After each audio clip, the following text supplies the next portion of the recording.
Bien, on va passer donc maintenant au deuxième projet de ce WeSeed Live, donc Vectalis. J'accueille Pascal et Yann, donc bienvenue à tous les deux. Bonsoir. Donc rebonjour à toutes et à tous.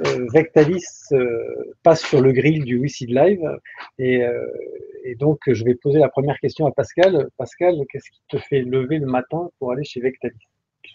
Je pense que c'est l'envie qui me fait lever le matin pour aller chez Vectalis, l'envie de continuer à construire une histoire qui a déjà 10 ans et d'aller sur ce marché mondial qu'on attend déjà depuis longtemps et on est justement à la porte de l'international.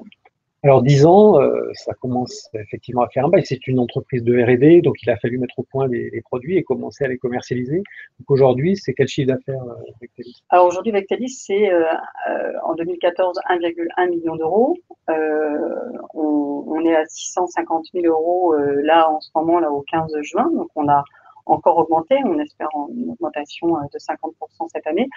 C'est une entreprise de R&D, mais qui a toujours fait du chiffre d'affaires. J'insiste parce que effectivement, c'est important de le mentionner. C'est-à-dire que on a tout de suite essayé de vendre nos produits et d'ailleurs on les a tout de suite vendus. Alors bien sûr, modérément au début, parce que c'est un produit qui n'existait pas sur le marché. Et aujourd'hui, effectivement, on aborde des chiffres beaucoup plus sérieux. Mais on a toujours vendu, et toujours fait de la R&D. Ouais, toujours un modèle mixte. Alors, quel est l'avantage des produits Vectalis pour un client, une industrie pharmaceutique, une biotech qui commande chez Vectalis? Alors, le client qui commande des produits chez Vectalis va avoir un transfert de gènes beaucoup plus efficace, c'est-à-dire qu'il va pouvoir étudier l'effet d'un gène dans une maladie sur des cellules très délicates, très physiologiques. Donc, il a des modèles vraiment prédictifs de la maladie. Donc, pour tester ces molécules thérapeutiques, et bien, du coup, il a un pourcentage de réussite, c'est-à-dire de savoir si cette molécule marche ou marche pas, qui est bien plus importante que s'il travaillait sur d'autres types de modèles. Donc, l'outil Vectalis, c'est un modèle très efficace et très non toxique sur ces modèles cellulaires. Alors justement, on reproche souvent dans les projets biotech de ne pas avoir des produits, comme on a vu tout à l'heure avec Micronutris et ses paquets de pâtes aux insectes. Donc Pascal, tu as amené un produit, donc voilà, je te laisse le montrer à la caméra. Alors en fait, nous on a des produits, effectivement, des produits qu'on vend sur étagère aussi, mais alors effectivement, c'est moins courant dans les étagères de nos cuisines, mais c'est très courant dans les congélateurs des laboratoires, ce type de tube, on travaille qu'avec ça. Donc effectivement, ça m'a amusé de l'apporter parce que c'est toujours un peu frustrant de ne pas pouvoir montrer les produits qu'on vend, mais on vend effectivement ces tubes. Donc en gros, quand le prix d'un litre du produit comme ça vaut entre 5 et 10 millions. Donc effectivement, c'est cher au litre.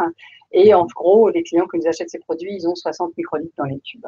Donc c'est petit, mais avec ça, on peut faire beaucoup de choses quand on travaille sur l'infiniment petit. Au litre et au kilo, ça vaut largement le prix de l'or ou du tungstène. Ouais, c'est clair. Yann, tu vas rejoindre cette belle aventure dans la semaine prochaine. La semaine prochaine. Est-ce que tu peux te présenter en 2 mots? Moi, je suis ingénieur de formation. Je viens, en fait, j'ai fait toute ma carrière dans le milieu médical et plus récemment dans le diagnostic, où j'ai mis en place surtout des choses côté organisation, donc des systèmes, des process, dans les ventes, dans la production, dans l'automatisation. Donc, c'est cette expérience que j'espère apporter à l'équipe de Vectalis, que je commence à connaître. Oui, parce que ça fait un petit moment que tu es. On discute. Que vous discutez, que tu travailles, mais officiellement, c'est la semaine prochaine. Ouais. Officiellement, c'est la semaine prochaine. Voilà. D'accord. L'équipe de Vectalis, c'est combien de personnes? C'est 23 personnes. Oui. Donc, un mélange de chercheurs, de commerciaux, de support technique, et puis toujours une activité de R&D, parce qu'il ne faut pas oublier qu'effectivement, au sein de ces produits que l'on vend déjà, on a aussi une activité thérapeutique, puisqu'on lance un programme thérapeutique, et c'est aussi l'objet de cette levée de fonds, pour pouvoir initier ce programme qui est basé sur un nouveau brevet qui vient d'être déposé, et un article qui a été accepté, qui va être publié dans le groupe de journaux Nature Publishing Group. Donc on est très heureux parce qu'effectivement on a toutes les bases qui sont bien installées aujourd'hui pour monter ce programme. Est-ce que tu peux en parler un peu plus? Alors maintenant, je peux en parler parce que le brevet est déposé et la publication acceptée, donc on est très content. Donc c'est un nouveau type de vecteur. On entend parler des vecteurs d'antiviraux partout aujourd'hui. Dans les derniers congrès, le congrès sur le cancer qui a lieu en avril à Philadelphie, le congrès Bio USA également à Philadelphie la semaine dernière.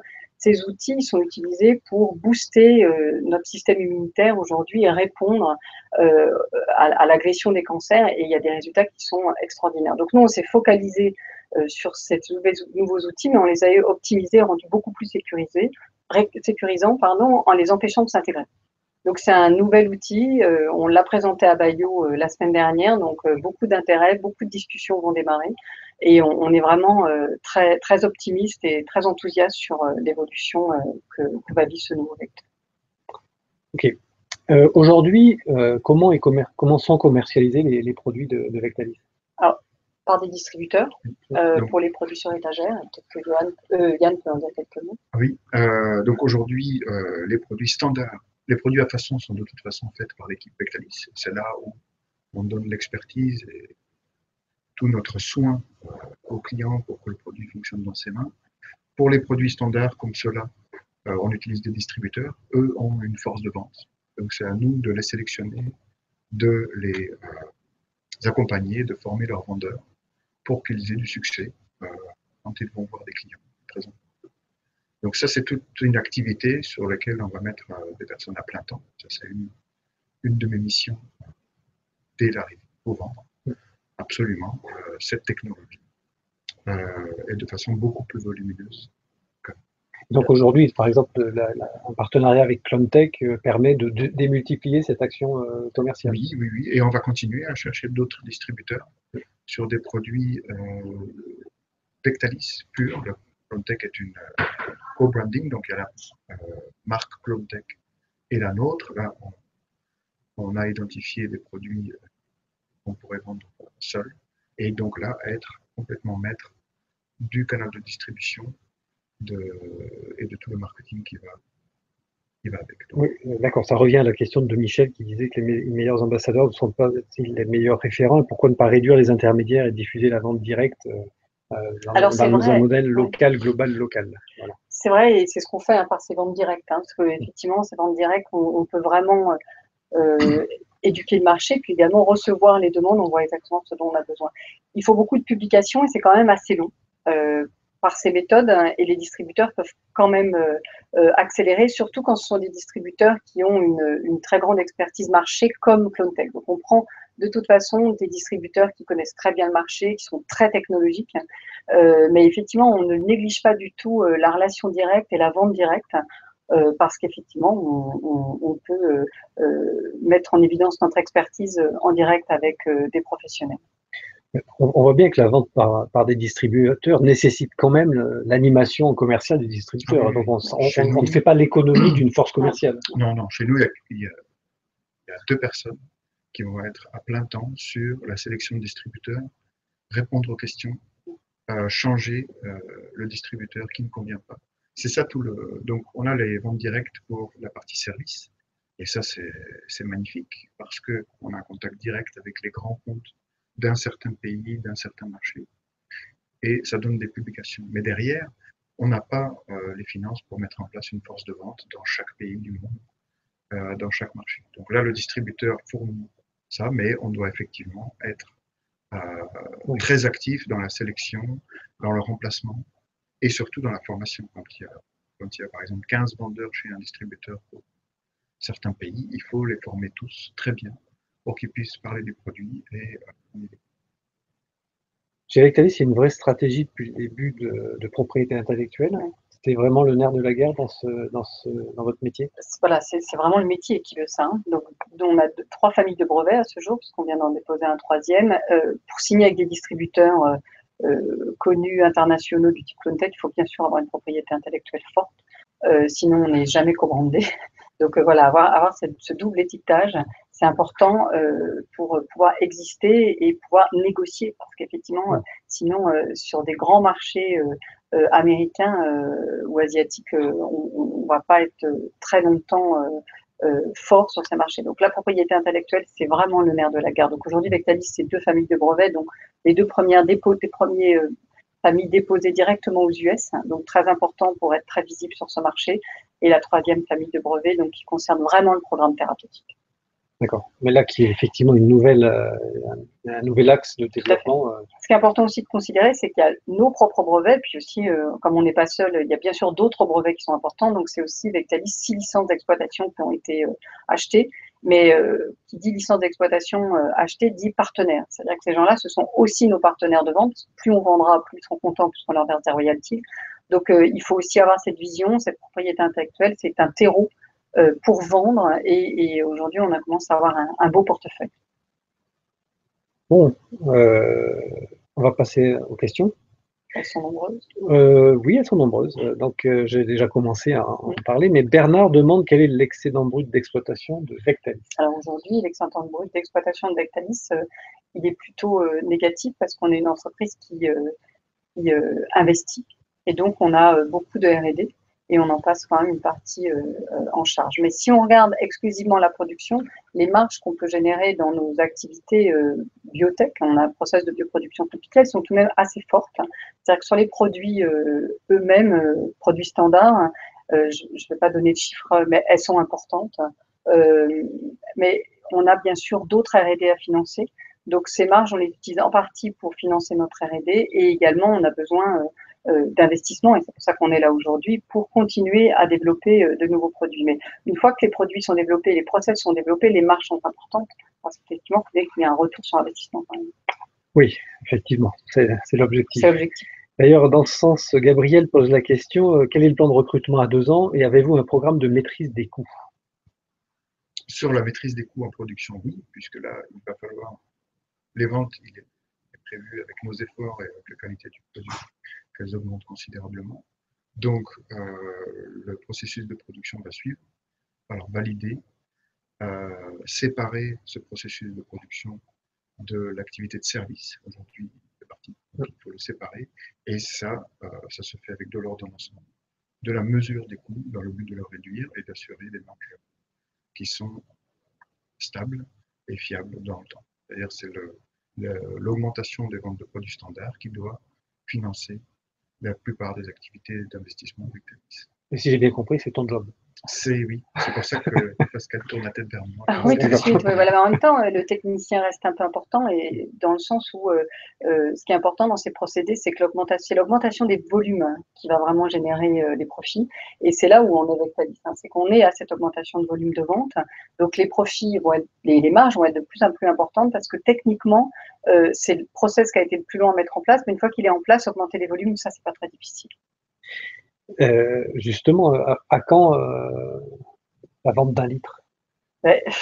On est alors à la vente d'un litre, elle est surtout, c'est bien sûr une image, on est vraiment dans le millilitre plutôt.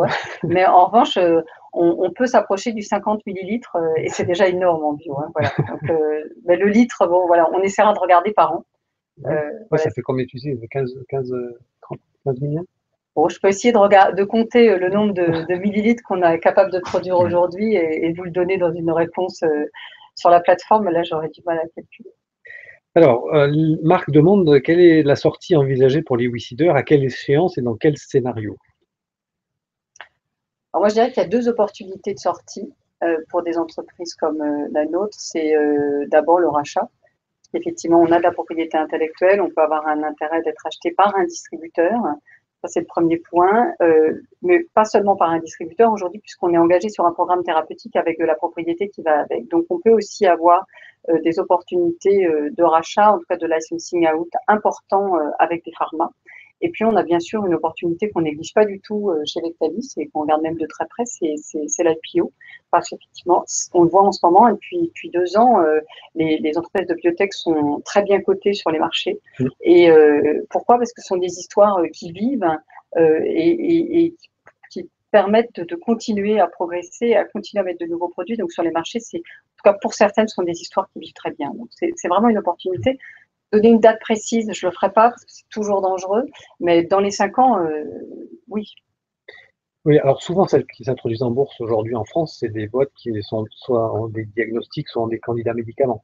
Donc ça veut dire que l'aspect thérapie est clé dans le développement et l'introduction en bourse. Voilà, et c'est l'histoire c'est-à-dire on a été capable de monter une histoire industrielle. Maintenant, on va être capable de monter cette histoire thérapeutique, toujours basée sur la propriété intellectuelle. Mais la plateforme que l'on a montée, elle nous permet de valider très vite un programme préclinique et d'aller vite vers le clinique. Question donc de Gabriel, quel est le plan de recrutement à 2 ans? Alors, il va être bien sûr dépendant du développement exact, hein, mais effectivement, on a un business plan qui, en fonction des ventes, montre bien l'évolution. Donc, il y aura des recrutements dans le commercial, comme l'a dit Yann, et puis également dans la production. Aujourd'hui, je dirais que les têtes sont là chez Vectalis, donc on devrait avoir entre 6 et 10 recrutements d'ici les 2 ans qui viennent. Okay. Développement international, au-delà de l'Europe? Alors, on est en plein dedans, parce que déjà en 2014, Vectalis vend 45% de son chiffre est fait à l'export. Donc, on est vraiment tourné vers l'international. Cela dit, dans nos métiers, on ne peut pas voir l'histoire autrement. Et dès qu'on veut faire de grands salons, de grands congrès, on est aux États-Unis. Donc, c'est quelque chose qui nous plaît énormément d'aller sur l'international. Mais les distributeurs, c'est quand même la clé de l'international pour aller très vite à l'international. Est-ce que finalement, avoir un distributeur américain, ça nécessite une implantation aux États-Unis? Non, pas aujourd'hui. Pas aujourd'hui. On voit que les volumes à transporter sont faibles, même si il faut un très bon contrat de transport. Oui, voilà. Donc, il faut s'assurer qu'il a été bien travaillé et qu'il marche très bien. Mais aujourd'hui, c'est pas encore nécessaire. On évoluera certainement dans les années qui viennent, mais aujourd'hui, c'est pas nécessaire. Si on revient une minute sur la partie clinique, quel est l'objectif en termes de timing? Alors, d'abord, on a une vraie légitimité clinique. Avant de créer Vectalis, j'étais impliquée dans plusieurs programmes de thérapie génique à Généton, donc je connais bien ces relais, j'en ai managé plusieurs. À cette époque, on se disait toujours qu'il fallait 15 ans pour amener un produit sur le marché. Bon, c'était il y a très longtemps. Aujourd'hui, on peut espérer sur des programmes comme l'immunothérapie être à 3 à 5 ans, très proche des essais cliniques. Pourquoi? Parce qu'il y a un ratio bénéfice-risque qui est tellement grand pour les thérapies que l'on vise qu'en fait, on va beaucoup plus vite que pour d'autres types de maladies à l'essai clinique.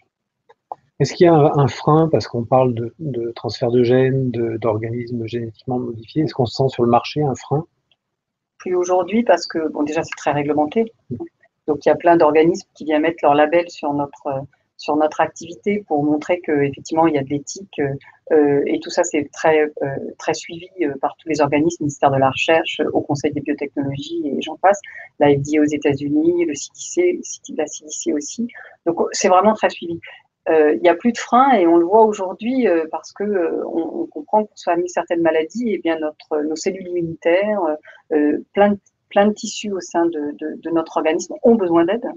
Et pour apporter l'aide à tous ces systèmes, il faut leur amener le gène dont elles manquent, ou au contraire l'antigène qui va provoquer la réaction immunitaire. Donc, on a compris le nouveau mécanisme de ces maladies et on y répond par de nouveaux systèmes qui sont effectivement des régulations génétiques. Les maladies nous ont amenés à trouver de nouveaux types de thérapie et maintenant on les a trouvés. C'est aussi la force du nouveau brevet. C'est aussi la force du nouveau brevet. Le nouveau brevet, il sécurise énormément l'approche, mais ça n'empêche qu'à un moment, on passe par une modification génétique. Elle devient une existence transparente une fois que l'action a été faite, mais à un moment, on doit passer par une étape. C'est une étape de la thérapie. Alors effectivement, sur le projet Vectalis, on sent bien que par rapport à d'autres projets qui ont été financés sur la plateforme de WICID avec des candidats médicaments ou avec des kits diagnostiques, c'est plus facile à comprendre en disant par exemple une maladie nosocomiale vis-à-vis d'Antabio. Là, ce sont vraiment des outils qui sont indispensables à ces nouveaux traitements. En immunothérapie, tapez, si vous avez du temps, l'autre jour on avait des questions d'un spécialiste qui cherchait des références dans PubMed ou dans Google, tapez vecteurs lentiviraux, immunothérapie, et vous allez voir, c'est époustouflant, les résultats sont magnifiques. Mais il a fallu du temps. Il a fallu du temps, effectivement. Ouais. Bon, en tout cas, nous, on est très fans chez WICID de Vectalis, parce qu'on connaît bien l'équipe. Bon, Vectalis est basé à Toulouse aussi, que Vectalis est sorti de l'incubateur Midi-Pyrénées, qu'on suit depuis très longtemps, 10 ans, une décennie. Et donc, on compte sur vous pour investir dans Vectalis, qui est aujourd'hui qui a une technologie unique au monde, une équipe sensationnelle et qui va générer du profit et une sortie positive, à mon avis, assez rapidement sur la plateforme de WICID. Donc, merci à vous d'avoir présenté Vectalis ce soir. Merci à toutes et à tous. Rendez-vous pour les plus assidus demain, 18h30, donc même heure, même endroit. Merci. Merci.